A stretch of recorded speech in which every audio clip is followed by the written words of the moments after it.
There was once a king and a queen who had 6 children, all sons. The queen was about to give birth to another child, and the king said that, if it was not a daughter, all 7 children would be cursed. Now, it happened that the king had to go away to war, and before departing, he said to the queen, "Listen, if you have a son, hang a lance out of the window, if a daughter, a distaff, so that I can see as soon as I arrive, which it is." After the king had been gone a month, the queen gave birth to the most beautiful girl that was ever seen. Imagine how pleased the queen was at having a girl. She could scarcely contain herself for joy, and immediately gave orders to hang the distaff out of the window. But in the midst of the joyful confusion, a mistake was made, and they put out a lance.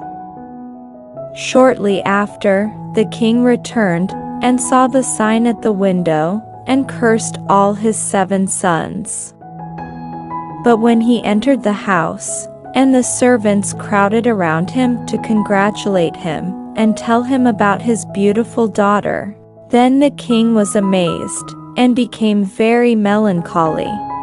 He entered the queen's room and looked at the child, who seemed exactly like one of those wax dolls to be kept in a box. Then he looked about him and saw nothing of his sons, and his eyes, filled with tears for those poor youths, had wandered out into the world.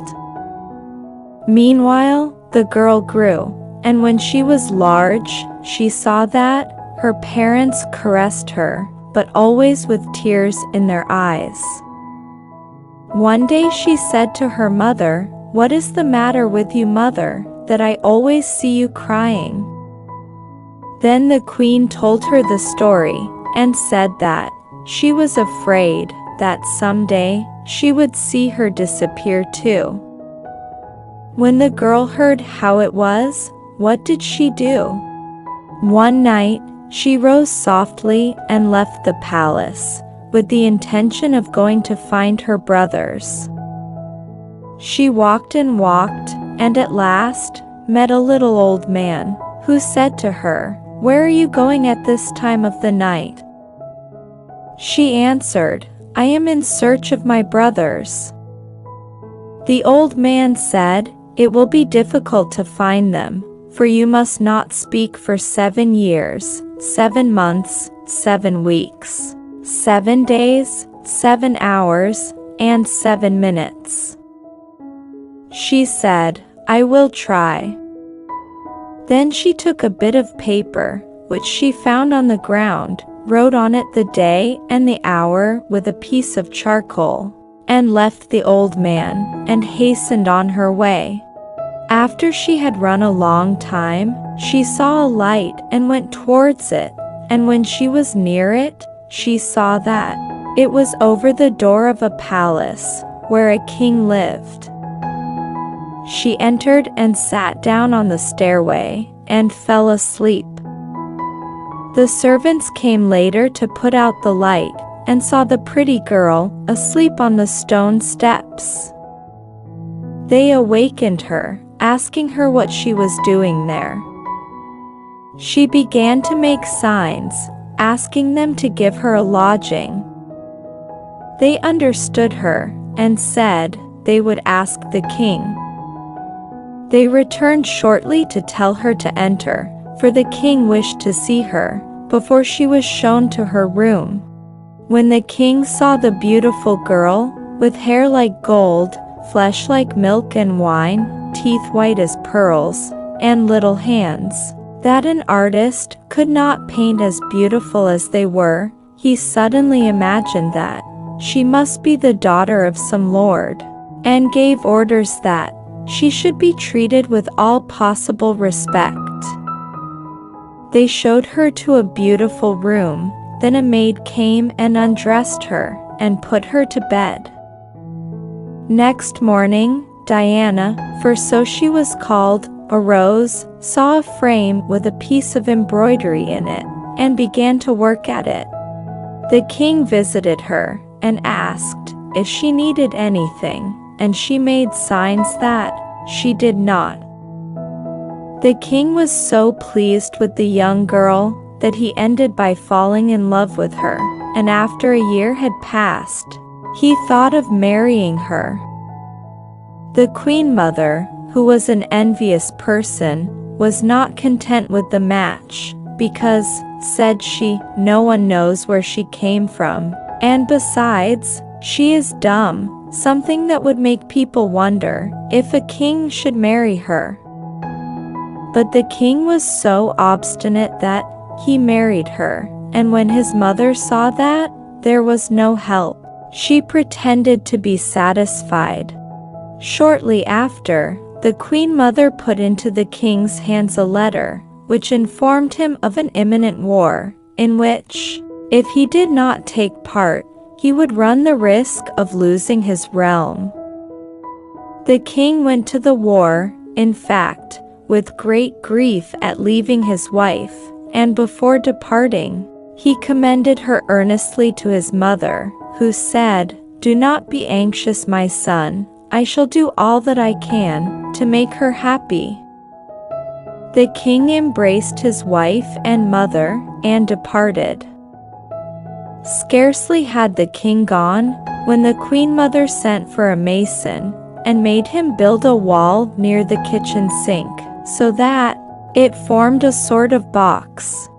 Now you must know that Diana expected soon to become a mother, and this afforded the queen mother a pretext to write to her son that his wife had died in giving birth to a child. She took her and put her in the wall she had built, where there was neither light nor air, and where the wicked woman hoped that she would die. But it was not so. The scullion went every day to wash the dishes at the sink, near where poor Diana was buried alive. While attending to his business, he heard a lamentation, and listened to see where it could come from. He listened and listened, until at last he perceived that the voice came from the wall that had been newly built. What did he do then? He made a hole in the wall, and saw that the queen was there. The scullion asked how she came there, but she only made signs that she was about to give birth to a child. The poor scullion had his wife make a fine cushion, on which Diana reposed as well as she could, and gave birth to the most beautiful boy that could be seen. The scullion's wife went to see her every moment, and carried her broth, and cared for the child. In short, this poor woman, as well as her husband, did everything she could to alleviate the poor queen, who tried to make them understand by signs what she needed. One day, it came into Diana's head to look into her memorandum book and see how long she still had to keep silent, and she saw that only 2 minutes yet remained. As soon as they had passed, she told the scullion all that had happened. At that moment the king arrived, and the scullion drew the queen from out the hole, and showed her to the king. You can imagine how delighted he was to see again his Diana, whom he believed to be dead. He embraced her, and kissed her and the child. In short, such was his joy that it seemed as if he would go mad. Diana related everything to him, why she had left her home, and why she had played dumb so long, and finally, how she had been treated by the queen mother, and what she had suffered, and how kind those poor people had been to her. When he had heard all this, he said, "Leave the matter to me, I will arrange it." The next day, the king invited all the nobles and princes of his realm to a great banquet. Now it happened that, in setting the tables, the servants laid 6 plates besides the others, and when the guests sat down, 6 handsome youths entered, who advanced and asked what should be given to a sister who had done so and so for her brothers. Then the king sprang up and said, "And I ask, what shall be done to a mother who did so and so to her son's wife?" And he explained everything. One said, "Burn her alive." Another, "Put her in the pillory." Another, "Fry her in oil in the public square." This was agreed to. The youths had been informed by that same old man, whom Diana had met, and who was a magician, where their sister was, and what she had done for them. Then they made themselves known, and embraced Diana and their brother-in-law, the king. And after the greatest joy, they all started off to see their parents. Imagine the satisfaction of the king and queen at seeing again all their 7 children. They gave the warmest reception to the king, Diana's husband, and after they had spent some days together, Diana returned with her husband to their city. And all lived there afterward in peace and contentment. Thank you.